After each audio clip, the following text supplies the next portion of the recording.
Hello friends, this is Nitika and welcome to NST classes. आज हम इस वीडियो में एनसीईआरटी ज्योग्राफी क्लास 7th का चैप्टर 1 डिस्कस करेंगे, जो है इन्वायरमेंट। अगर वीडियो अच्छी लगे तो वीडियो को लाइक करें और शेयर करें, अपने विचार कमेंट करके बताएं, चैनल को सब्सक्राइब करना ना भूलें और नोटिफिकेशंस के लिए बेल आइकन ज़रूर प्रेस कर लें। बहुत लंबी छुट्टियों के बाद जब रवि ने दोबारा स्कूल जाना शुरू किया तो उसने देखा कि स्कूल के पास वाला प्लेग्राउंड खोदा जा रहा है। रवि ने लोगों से पूछा कि प्लेग्राउंड क्यों खोदा जा रहा है, तो लोगों ने कहा कि यहाँ बहुत बड़ी बिल्डिंग बनेगी जिसमें बहुत सारे फ्लैट्स होंगे। रवि के स्कूल के पास एक अकेला यही प्लेग्राउंड था, इसलिए जब रवि को यह एहसास हुआ कि ये बड़ा सा प्लेग्राउंड जिसमें नरम घास थी, मैरीगोल्ड के फ्लावर्स थे, तितलियां थी, वह हमेशा के लिए चला गया। तब रवि की आंखें आंसुओं से भर गईं। रवि ने अपनी भावनाएं सहपाठियों को बताईं। असेंबली में प्रिंसिपल ने भी इसे उदासी से देखा और कहा कि देखो बच्चों, हमारा पर्यावरण कैसे बदल रहा है। रवि ने क्लास में टीचर से पूछा कि पर्यावरण क्या होता है। टीचर ने कहा, जो कुछ भी हम अपने आसपास देखते हैं। तभी रवि जोर से बोला कि इसका मतलब हमारी स्कूल बिल्डिंग, टेबल्स, क्लासरूम की चेयर्स और यहाँ तक कि खुला मैदान, सड़कें, गार्बेज यानी कूड़ा और मेरे दोस्त, ये सब इन्वायरमेंट का हिस्सा हैं। टीचर ने कहा, हाँ, लेकिन रुको, कुछ वस्तुएं प्रकृति द्वारा बनाई गई हैं, जैसे पहाड़, नदियाँ, पेड़, जानवर, और कुछ वस्तुएं मानव द्वारा बनाई गई हैं, जैसे सड़कें, गाड़ियाँ, कपड़े, किताबें।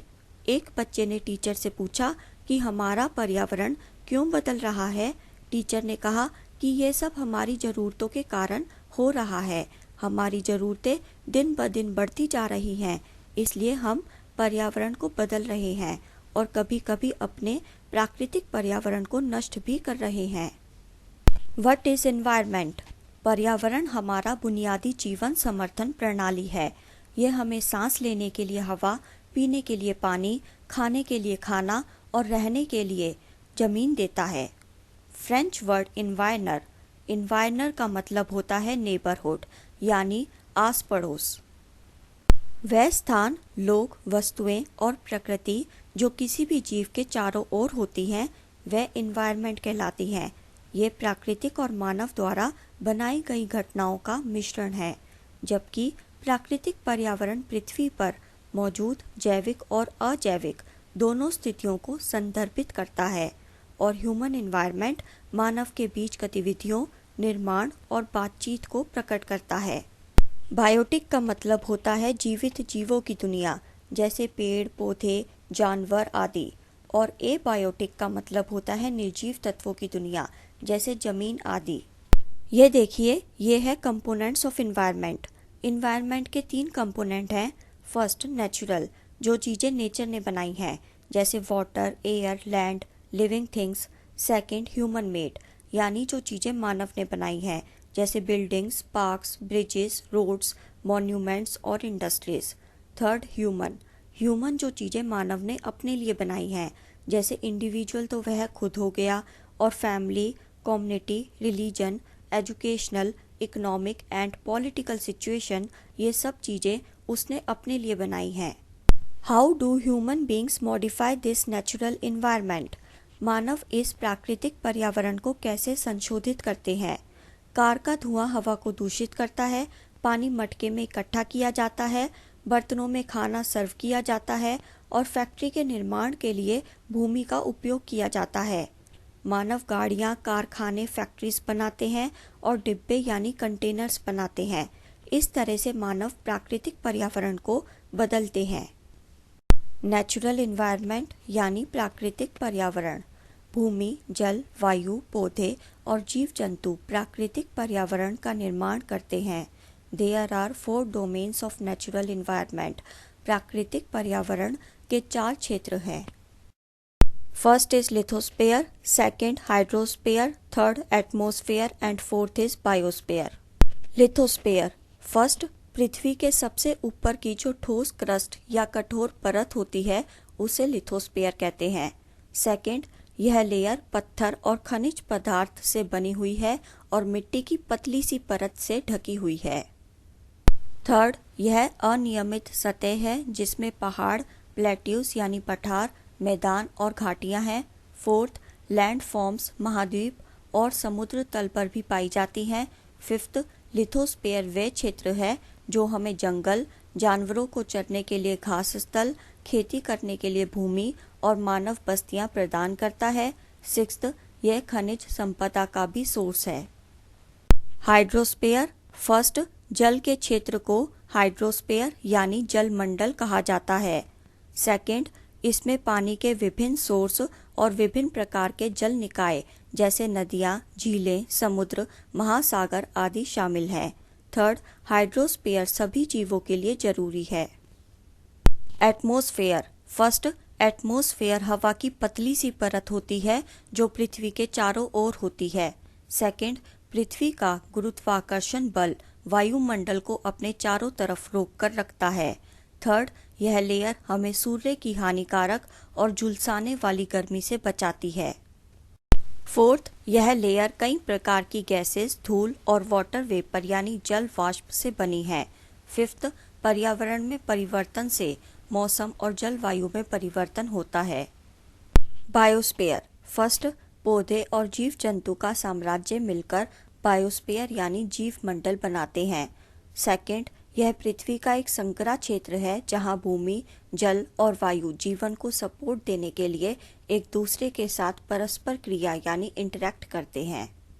Ecosystem, it is a system formed by the interaction of all living organisms with each other and with the physical and chemical factors of the environment in which they live, or linked by transfer of energy and material.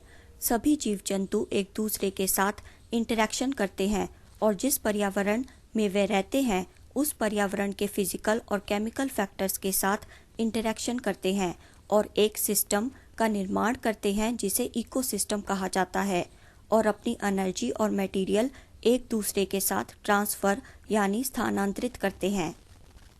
सभी पौधे, जानवर और मानव अपने आसपास के परिवेश पर निर्भर हैं। अक्सर वे एक दूसरे पर भी निर्भर होते हैं। जीवित प्राणियों के बीच का संबंध और जीवों और उनके परिवेश के बीच का संबंध एक इकोसिस्टम का निर्माण करता है।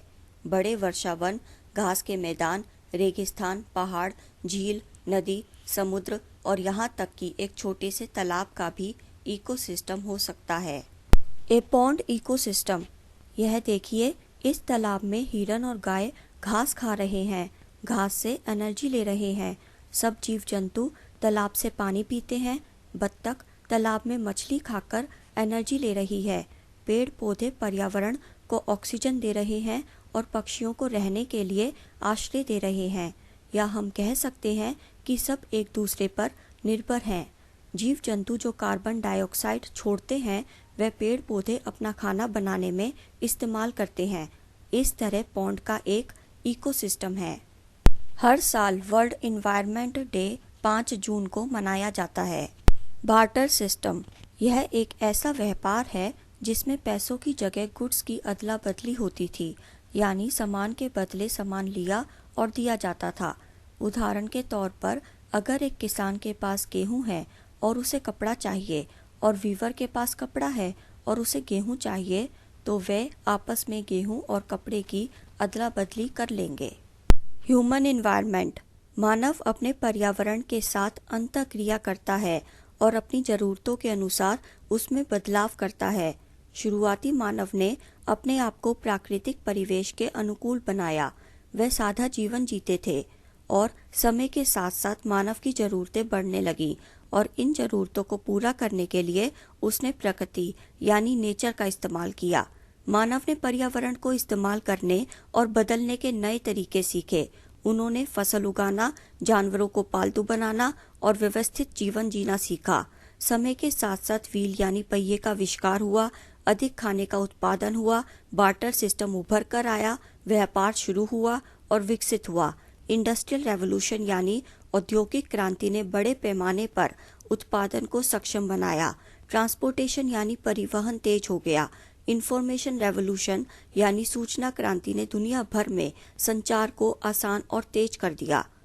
क्या आपने कभी सोचा है कि आप गर्मियों में जूसी वाटरमेलन और सर्दियों में गर्म भुनी हुई मूंगफलियां खाना क्यों पसंद करते हैं? क्योंकि प्राकृतिक और मानव पर्यावरण के बीच एक उचित संतुलन होना जरूरी है। मानव को जीने के लिए पर्यावरण को सुसंगत तरीके से इस्तेमाल करना सीखना चाहिए। अगर वीडियो अच्छी लगी हो तो वीडियो को लाइक करें और शेयर करें। अपने विचार कमेंट करके बताएं। चैनल को सब्सक्राइब करना ना भूलें और नोटिफिकेशंस के लिए बेल आइकन जरूर प्रेस कर लें। See you in the next video. Till then, goodbye. Thank you so much. Thanks for watching.